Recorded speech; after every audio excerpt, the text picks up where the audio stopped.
Matmos is an experimental electronic duo who have been at it for years. They have been around for years. They put out some pretty well-received albums. Their last album in 2016, Ultimate Care 2, was very unique for electronic music, I must say. The entire album consisted of washing machine sounds.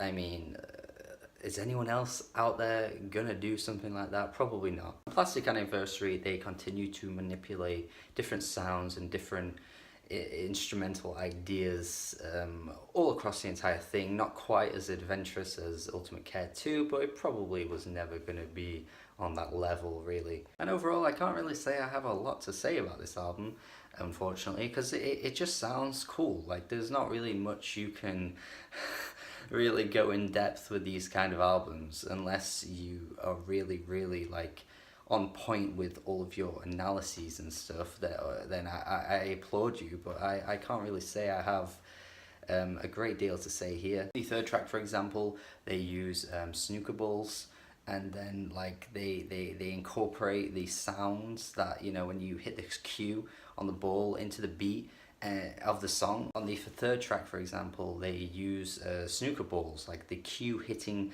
the snooker ball, and they manage to incorporate that sound into a beat and turn it into the song, basically, and then they progress on it from there in a very Matmos fashion, because they always start off with an idea, but the idea won't like stay the same the whole way through. It will progress onto something completely different. I feel like there's a lot of like empty moments on the album though. Like, yeah, sure, there's so many cool ideas like this, so many little quirky elements that they throw in the mix, but there's just times where really nothing's going on, or whatever the sound they're using doesn't really have a very engaging sound to it. Like, it just sounds like, oh yeah, this is cool that they're doing this, but it doesn't particularly make for a great song. Which I definitely wouldn't say completely messes up the album. It just occasionally happens where I'm just a bit like, yeah, you know, what's next? I'm waiting for something to come along here. It sounds cool, but you know, I'm kind of done with this. I wouldn't quite go as far as saying it's gimmicky, but I could imagine people coming out of this and thinking, yeah, this is a bit too gimmicky for my taste. The textures that are conjured up are very admirable. The textures that they conjure up across this album are rather admirable, I must say, because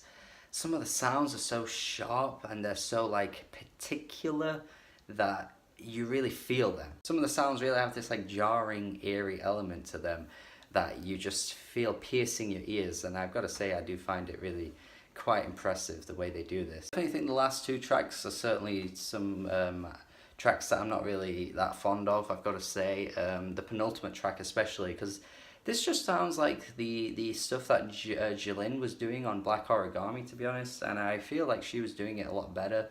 It just has this really over-the-top like parade. The final two tracks certainly don't do much for me, I must say, though, especially the last track. Again, like that empty space of nothingness is basically the entire song here, because I didn't particularly get anything out of it. But it's the penultimate track that I didn't really find myself being all that impressed with, really. It's like this over-the-top parade that just has no control to it, and maybe that could be a huge appeal to some people, but I don't know, it just sounded like some leftover from that last Jilin album, the Black Origami album that she put out in 2017, which I quite liked, but this just sounded like a worse version of that. But overall, this is pretty cool. I could go into detail with all the sounds that they used across this thing, but I feel like that would just be a bit boring, because you could just hear it for yourself, and rather than just listen to me, you know, tell you about it all. So I guess I'm just gonna leave it there. It's a good album. I'm gonna go 6 out of 10. Don't quite love it, don't quite think it's great, but it's certainly another like adventure into the wilderness that Matmos keep doing, and they're succeeding every time with their ideas. Hopefully you get a lot of enjoyment out of this. Let me know if you have listened to it, and hopefully you enjoyed my review as well. So thank you for watching. Have a good day. Goodbye.